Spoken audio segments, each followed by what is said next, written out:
বৃত্তের জ্যায়ের অন্তর্গত ত্রিভুজের ক্ষেত্রফল ও পরিসীমা নির্ণয় সংক্রান্ত। এমসিকিউ গুলো কিন্তু একেবারে সহজ, তুমি যদি একটু ধৈর্য ধরে দেখো তাহলেই কিন্তু পারবে। পরিকেন্দ্র কাকে বলে আমরা সেটা আগে জানবো, আমার দরকার আছে, সেক্ষেত্রে আমরা জানবো। দেখো আমরা একটা ত্রিভুজ অঙ্কন করলাম, ত্রিভুজের বাহু আছে কয়টা, একটা দুইটা তিনটা, এই বাহুর মধ্যবিন্দু এইটা। এখন আমরা এটা যদি আমরা লম্ব অঙ্কন করি, এই যে লম্ব অঙ্কন করলাম, এই বিন্দুর মধ্যবিন্দু হচ্ছে এইটা, এই বাহুর মধ্যবিন্দু, তাহলে আমরা এটা লম্ব অঙ্কন করলাম।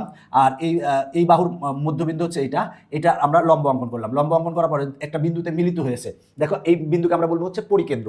ত্রিভুজের বাহুগুলোর লম্ব সমত্রিখণ্ড ত্রয় যে বিন্দুতে মিলিত হয় সেই বিন্দুকে আমরা বলবো হচ্ছে পরিকেন্দ্র। তার মানে এইটা হচ্ছে পরিকেন্দ্র। দেখো আমার ত্রিভুজের বাহু তিনটা আছে, বাহু তিনটার হচ্ছে কি সমত্রিখণ্ডক ত্রয়, মানে লম্ব সমত্রিখণ্ডক ত্রয় যে বিন্দুতে মিলিত হয়েছে এই বিন্দুকে আমরা বলবো হচ্ছে পরিকেন্দ্র। এখন আমরা যদি এখানে একটা বৃত্ত অঙ্কন করি, সাপোজ বৃত্ত অঙ্কন করলাম যেটা ত্রিভুজের শীর্ষবিন্দু ছেদ করছে, তাহলে এই বৃত্তকে আমরা বলবো পরিবৃত্ত, এবং এই বৃত্তের কেন্দ্রকে আমরা বলবো পরিকেন্দ্র। এই কেন্দ্রটাকে বলবো হচ্ছে পরিকেন্দ্র। আমরা এর আগে পড়ে এসেছি পরিকেন্দ্রের ক্ষেত্রে, দেখো সমকোণী ত্রিভুজের ক্ষেত্রে পরিকেন্দ্র হবে হচ্ছে অতিভুজের ওপর। যদি ত্রিভুজটা সমকোণী হয় সেক্ষেত্রে পরিকেন্দ্র হবে হচ্ছে অতিভুজের উপর, আর স্থূলকোণী ত্রিভুজ হলে পরিকেন্দ্র হবে ত্রিভুজের বাইরে, আর যদি সূক্ষ্মকোণী হয় তাহলে পরিকেন্দ্র হবে হচ্ছে ত্রিভুজের ভিতরে। এগুলো কিন্তু আমরা আগেই জেনেছি। দেখো এই এমসিকিউটা সমাধান করাবো। বলা আছে 9 সেন্টিমিটার, 12 সেন্টিমিটার এবং 15 সেন্টিমিটার বাহু বিশিষ্ট ত্রিভুজের পরিবৃত্তের ব্যাসার্ধ কত সেন্টিমিটার, পরিবৃত্তের ব্যাসার্ধ কত সেন্টিমিটার আমাকে সেটা বের করতে হবে। তো এখানে যে বাহুর দৈর্ঘ্যগুলো দেওয়া আছে, এই বাহুর দৈর্ঘ্য থেকে দেখতেছি এই ত্রিভুজটা একটা কিন্তু, মানে এই বাহু তিনটা যেহেতু দৈর্ঘ্য দেওয়া আছে তার মানে এই ত্রিভুজটা একটা সমকোণী ত্রিভুজ। কিভাবে সমকোণী ত্রিভুজ, দেখো আমরা যদি 9 কে স্কয়ার করি, 9 স্কয়ার যোগ 12 স্কয়ার, মানে এই বাহুর বর্গ যোগ এই বাহুর বর্গ সমান আমরা পাবো হচ্ছে, দেখো সেটা হলো যে আমরা পাবো হচ্ছে 225 পাবো। 225 কে আমরা যদি বর্গ করি, বর্গ নিয়ে আসি তাহলে 15 স্কয়ার হবে। 15 স্কয়ার ইকুয়াল টু 225। দেখো 15 কে যদি স্কয়ার করি তার মানে 225 হবে। এই বাহুর বর্গ যোগ এই বাহুর বর্গ সমান এই বাহুর বর্গ পেয়েছি। তার মানে আমরা বলতে পারি এই তিনটা বাহু দ্বারা যদি আমরা একটা ত্রিভুজ গঠন করি সেক্ষেত্রে ত্রিভুজটা হবে কি, ত্রিভুজটা হবে সমকোণী ত্রিভুজ হবে। তাহলে সমকোণী ত্রিভুজের ক্ষেত্রে পরিকেন্দ্র কোথায় অবস্থিত হয়, অতিভুজের উপর অবস্থিত হয়। সমকোণী ত্রিভুজের ক্ষেত্রে আবার বলছি পরিকেন্দ্র কিসের কোথায় অবস্থিত হয়, অতিভুজের উপর অবস্থিত হয়। তাহলে অতিভুজ কত, এখানে সবচেয়ে বড় যে বাহু আছে সেটা হবে অতিভুজ। তার মানে অতিভুজ হচ্ছে কত, 15। তার মানে আমার এই অতিভুজ হচ্ছে 15। এইখানে সমকোণী ত্রিভুজের ক্ষেত্রে পরিকেন্দ্রটা কিন্তু এইখানে অবস্থিত হবে। যদি তুমি অঙ্কন করো দেখো সেটা হলো যে এই এটার হলো মাঝখানে হচ্ছে এইটা, তার মানে আমরা যদি এটা লম্ব করি এই, আর এটার মাঝখানে হচ্ছে এইটা, আমরা যদি ই করি এইটা, আর এই বাহুর একেবারে মাঝখানে যদি নিই তাহলে এইটা। দেখো আমার কিন্তু এই যে এই বিন্দুতে মিলিত হয়েছে। দেখো আমার এই ত্রিভুজের বাহুগুলোর লম্ব সমত্রিখণ্ডক ত্রয় কিন্তু এই কেন্দ্রে মিলিত হয়েছে। তাহলে এখানে যেহেতু মিলিত হয়েছে তার মানে এই বিন্দুটাকে আমরা বলবো কি, মানে বৃত্তের হচ্ছে পরিকেন্দ্র বা এই পরিকেন্দ্র বলবো। তার মানে এই কেন্দ্রটাকে আমরা বলবো পরিকেন্দ্র। তো সমকোণী ত্রিভুজের ক্ষেত্রে পরিকেন্দ্র কোথায় অবস্থিত হবে, এই কেন্দ্রে অবস্থিত হবে। এই বাহুর দৈর্ঘ্য কত দেওয়া আছে, এই বাহুর দৈর্ঘ্য দেওয়া আছে 15। এখন পরিবৃত্তের ব্যাসার্ধ বের করতে বলছে, তাহলে এই যে বৃত্ত, এই বৃত্তটা হলো পরিবৃত্ত, এই পরিবৃত্তের ব্যাসার্ধ বের করবো। তাহলে আমরা ব্যাস কত পাচ্ছি, ব্যাস পাচ্ছি হচ্ছে 15। আচ্ছা 15 কে যদি আমরা 2 দ্বারা ভাগ করি তাহলে আমরা ব্যাসার্ধ পাবো, তার মানে পাবো কত, 7.5 পাবো। তার মানে অ্যান্সার হবে কত, 7.5। তার মানে গ অ্যান্সার। এখন আমরা এই এমসিকিউটা সমাধান করাবো। বলা আছে ও বৃত্তের কেন্দ্র, এখন বলা আছে জি ই ইকুয়াল টু 10। দেখো জিই মানে এইটা দেওয়া আছে হচ্ছে 10, এটা দেওয়া আছে 10 দেওয়া আছে, আর জিডি ইকুয়াল টু 60। তার মানে আমার এই জিডি ইকুয়াল টু কত দেওয়া আছে, 60 দেওয়া আছে। আর এখন বলা আছে ত্রিভুজ ডি ও এফ এর পরিসীমা বের করো। ত্রিভুজ ডি ও এফ, দেখো এই ত্রিভুজটার পরিসীমা বের করতে হবে। এই ত্রিভুজটার আমরা পরিসীমা বের করবো। দেখো এই ত্রিভুজটার আমরা কি বের করবো, পরিসীমা বের করবো। তো দেখো এখানে কিন্তু আমার ওডি হচ্ছে জিএফ এর উপর লম্ব, তাহলে এইটা যদি 4 সেন্টিমিটার হয় এটা হবে কত, 4 সেন্টিমিটার হবে। আর দেখো এইটা হচ্ছে ব্যাস, যেহেতু এটা কেন্দ্র তার মানে এটা হচ্ছে ব্যাস, জিই হচ্ছে ব্যাস, তাহলে ব্যাসার্ধ কত হবে, আমরা 10 কে 2 দ্বারা ভাগ করি তার মানে 5 পাবো। এটা হবে 5, এটা হবে 5, যেহেতু ব্যাসার্ধ এটাও হবে কিন্তু 5 হবে। তো দেখো আমার বলা আছে যে ডি ও এফ, দেখো ডি ও এফ এই ত্রিভুজের কিন্তু আমার বের করতে হবে কি, পরিসীমা বের করতে হবে। তাহলে পরিসীমা বের করতে হলে আমরা দেখো এই ত্রিভুজটা কিন্তু একটা সমকোণী ত্রিভুজ, আমি একটু কালার চেঞ্জ করে নিই তাহলে তোমাদের জন্য অনেক ভালো হবে।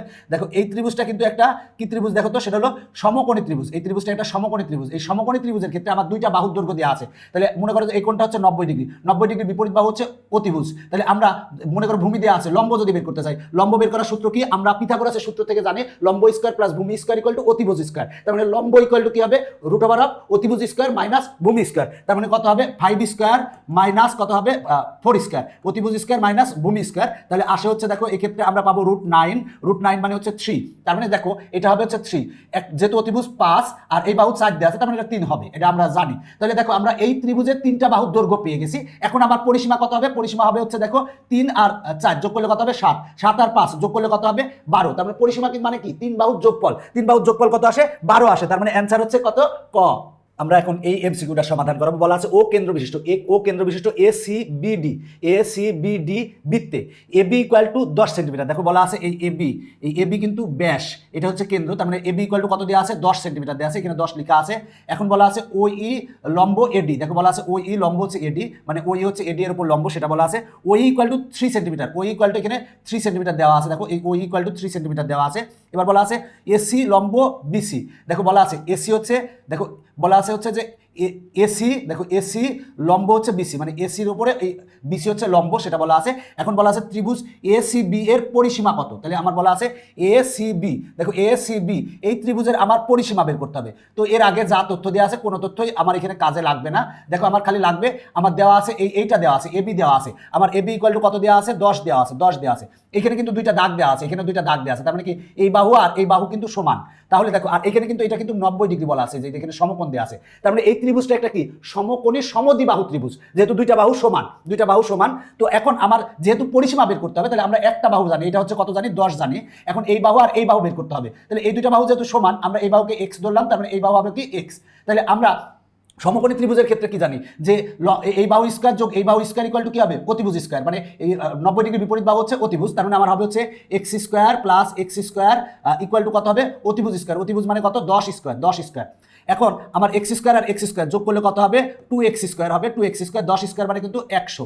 আমরা তাহলে লিখতে পারি বা 2 দ্বারা ভাগ করো, তাহলে এখানে হবে কত এক্স স্কয়ার ইকুয়াল টু কত 50 হবে 50। এবার স্কয়ারটা পক্ষান্তর করো, তাহলে মানে x ইকুয়াল টু কত হবে √50, তার মানে এই বাহুর দৈর্ঘ্য হচ্ছে √50, এই বাহুর দৈর্ঘ্য হচ্ছে আমার √50, তার মানে আমরা এই বাহুর দৈর্ঘ্য পেয়েছি, এই বাহুর দৈর্ঘ্য পেয়েছি, এখন এই বাহুর দৈর্ঘ্য পেয়েছি আমরা। তাহলে এই ত্রিভুজের আমরা কি বের করবো পরিসীমা বের করবো। পরিসীমা বের করার সূত্র কি হবে এই বাহুর দৈর্ঘ্য কত 10 যোগ এই বাহু কত পেয়েছি √50 আর যোগ এই বাহুর দৈর্ঘ্য কত পেয়েছি √50। তাহলে আমরা এটা ক্যালকুলেটরে ক্যালকুলেশন করব। এখন তুমি যদি ক্যালকুলেটরে ক্যালকুলেশন করলে পাবা হচ্ছে 24.14, তার মানে অ্যান্সার হবে হচ্ছে 24.14 সেন্টিমিটার প্রায়, এটা হচ্ছে আমার অ্যান্সার।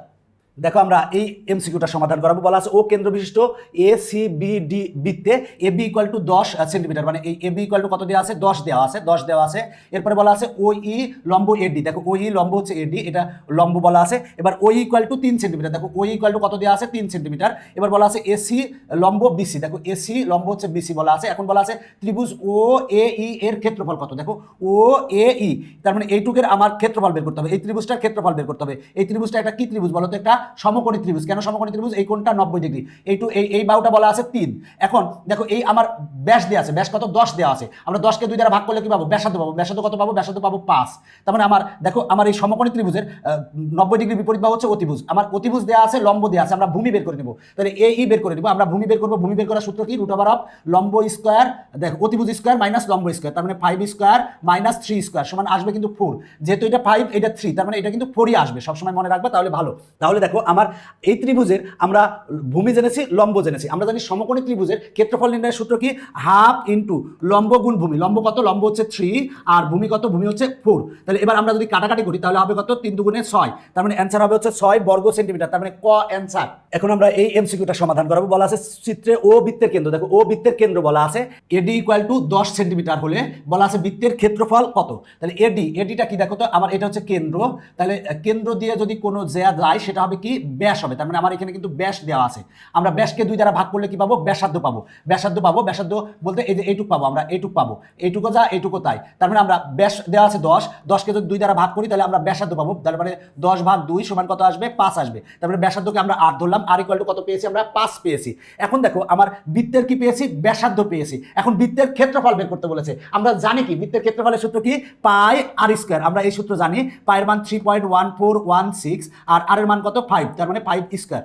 5 স্কয়ার মানে 25 সাথে এটা গুণ করলে আসবে হচ্ছে 78.54। ক্যালকুলেটর দিয়ে গুণ করলে এটা আসবে, তার মানে খ অ্যান্সার। দেখো খ অ্যান্সার। এখন আমরা এই এমসিকিউটা সমাধান করাবো। বলা আছে এবিসি বৃত্তে এবি ইকুয়াল টু 10 সেন্টিমিটার। দেখো এবিসি এই বৃত্তে এবি হচ্ছে, দেখো আবার কেন্দ্র দিয়ে গেছে। যদি কেন্দ্রগামী কোনো জ্যা হয় সেই জ্যাকে আমরা কি বলবো, আমরা সেই জ্যাকে বলবো হচ্ছে ব্যাস। তার মানে ব্যাস দেওয়া আছে, তাহলে ব্যাসার্ধ কত হবে, ব্যাসার্ধকে আমরা 8 দ্বারা প্রকাশ করি। আর ইকুয়াল টু কত হবে, দেখো আমার ব্যাস দেওয়া আছে 10, তাহলে আমরা ব্যাসার্ধ পাবো হচ্ছে ব্যাস ভাগ 2 ইকুয়াল টু কত পাবো পাবো 5 পাবো। এখন বলা আছে বৃত্তটির ক্ষেত্রফল বের করো। আমরা বৃত্তের ক্ষেত্রফলের সূত্র কি জানি, পাই আর স্কয়ার, পাই আর স্কয়ার, পাই রাখলাম, আর এর মান কত 5, তার মানে 5 স্কয়ার, 5 স্কয়ার মানে কত 25, 25 পাই, যেহেতু অ্যান্সার পাই দিয়ে দেওয়া আছে তাই আমরা অ্যান্সার পাই 25 পাই, মানে গ অ্যান্সার। দেখো গ অ্যান্সার। এরপরে আমরা এই এমসিকিউটা করব। বলা আছে 3 সেন্টিমিটার ও 4 সেন্টিমিটার ব্যাসার্ধ বিশিষ্ট এক কেন্দ্রিক দুটি বৃত্তক্ষেত্রের পরিধিদ্বয়ের মাঝের অংশের ক্ষেত্রফল বের করো। পরিধিদ্বয়ের মাঝের অংশের ক্ষেত্রফল বের করতে হবে। বলা আছে দেখো ব্যাসার্ধ দেওয়া আছে দুইটা, মানে দুইটা বৃত্তর কথা বলা হয়েছে। একটা বৃত্তের ব্যাসার্ধ হচ্ছে 3 সেন্টিমিটার আর একটা বৃত্তের ব্যাসার্ধ হচ্ছে 2 সেন্টিমিটার। কিন্তু বলে দিচ্ছে যে দুইটা বৃত্তের মানে ব্যাসার্ধ যদি ভিন্ন হলেও বলা আছে যে এক কেন্দ্রিক, মানে বৃত্ত দুটি হবে কি এক কেন্দ্রিক, মানে কেন্দ্র এক হবে। তার মানে আমার এই একটা বৃত্ত, এই বৃত্তের ব্যাসার্ধ কত, ব্যাসার্ধ হচ্ছে 2 সেন্টিমিটার, এটা 2 সেন্টিমিটার। আরেকটা বৃত্ত মনে করো, এই আরেকটা বৃত্ত, এই বৃত্তটার ব্যাসার্ধ হচ্ছে 3 সেন্টিমিটার, এই বৃত্তটার ব্যাসার্ধ 3 সেন্টিমিটার। তাহলে দেখো এই ছোট বৃত্তের কেন্দ্র যা, বড় বৃত্তের কেন্দ্রও কিন্তু তাই।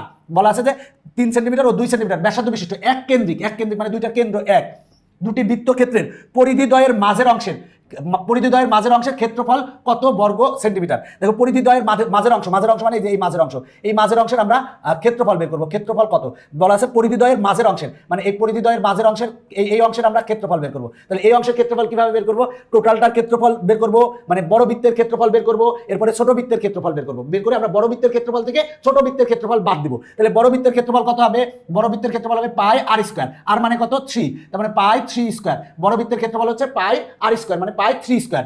আর এবার আমরা ছোট বৃত্তের ক্ষেত্রফল বের করব। ছোট বৃত্তের ব্যাসার্ধ কত আর, তার মানে হবে হচ্ছে ছোট বৃত্তের ব্যাসার্ধ হচ্ছে 2, তার মানে হবে হচ্ছে পাই ইনটু 2 স্কয়ার। তাহলে এটা হলো বড় বৃত্তের ক্ষেত্রফল আর এটা হচ্ছে ছোট বৃত্তের ক্ষেত্রফল। তাহলে এই দুই ক্ষেত্রফল বিয়োগ করলে আমরা মানে পরিধিদ্বয়ের মাঝের অংশের ক্ষেত্রফল পাবো। এবার দেখো 3 স্কয়ার মানে কত 9, আর এখানে আছে কত পাই, মাইনাস 2 স্কয়ার মানে 4, আর এখানে আছে পাই, তার মানে 9 পাই থেকে আমরা যদি 4 পাই বাদ দিলে কত হবে 5 পাই হবে, তার মানে 5 পাই অ্যান্সার হবে। তার মানে ক অ্যান্সার, তার মানে 134 এর অ্যান্সার ক।